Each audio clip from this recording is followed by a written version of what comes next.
Hey bro, কি অবস্থা? ভালো আছো? আচ্ছা, তোমার নাম তো মনে হয় সোহাগ না? তুমি অনেক মোটা ছিলে এবং দুষ্টু ছিলে ছোটবেলায়। আচ্ছা, তোমার নাম আচ্ছা, তোমার নাম তো মনে হয় রুমান না? রুমন, তুমি ভালো আছো? তুমিও অনেক দুষ্টু ছিলা। তোমার না একবার কান কেটে গেছিল ছোটবেলায়? ছোটবেলা থেকেই তুমি অনেক দুষ্টমি করতা। আচ্ছা শুনো, আমার একটা বিগ প্রজেক্টের কাজ চলতেছে হাতির ঝিলে, বুঝছো? এটা হচ্ছে হাতির ঝিলের ওই খালি জায়গাটা আছে না, ওই জায়গাতে আমি নাসার সাথে মিলে আমি একটা স্যাটেলাইট পাঠাতে চাচ্ছি আকাশে, বুঝছো? এখন তোমাদের দুজনের সাথে আমার ছোট্ট একটা বৈঠক আছে।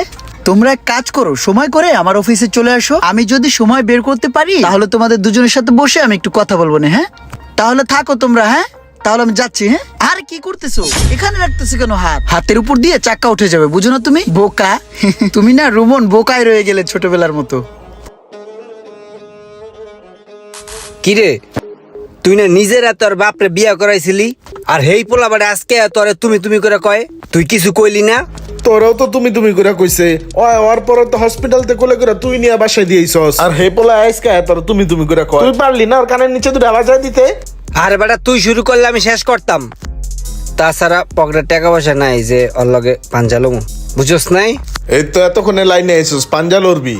পুরুষ মানুষের শক্তি হয়েছে গিয়া পকেটে। টাকা না থাকলে পুরুষ মানুষের কোনো শক্তি নাই। ওর বাপের তো বহুত টাকা পয়সা, চাইলেই ওর লগে লড়ুন যাবো না।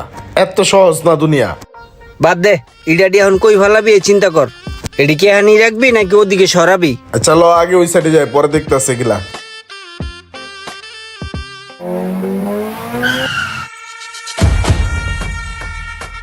এলাকার সব বাড়িতে খেয়াল রাখতে হইব কি ওরে পাইলে ঠেটানি। কিরে, তোরা কি শুরু করছো? এগুলা কি শুরু করছো?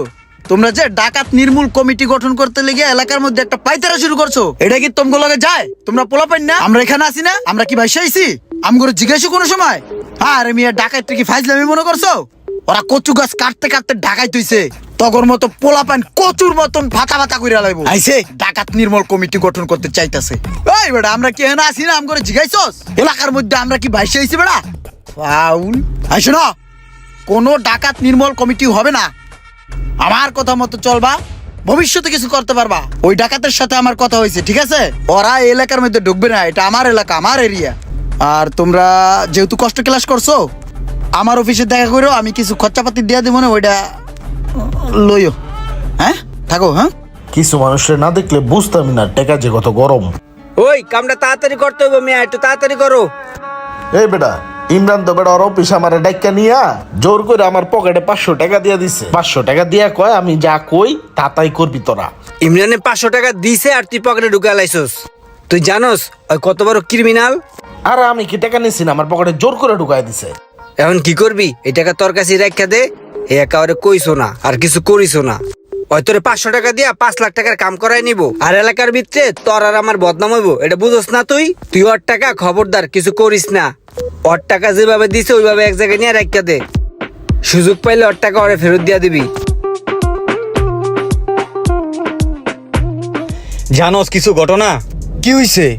ওই জামগো এলাকায় কালকে রাইতে ডাকাই ঢুকছি। জাত গদে যা কিছু পাইছে সবকিছু লইই পলাইছে। কি কস? তলে তো এলাকায় সাবধানে থাকতে হইব। তারপর কি হইছে ক? তাহলে চল আমার সাথে, তবে বাকিটা কইতাছি আমি।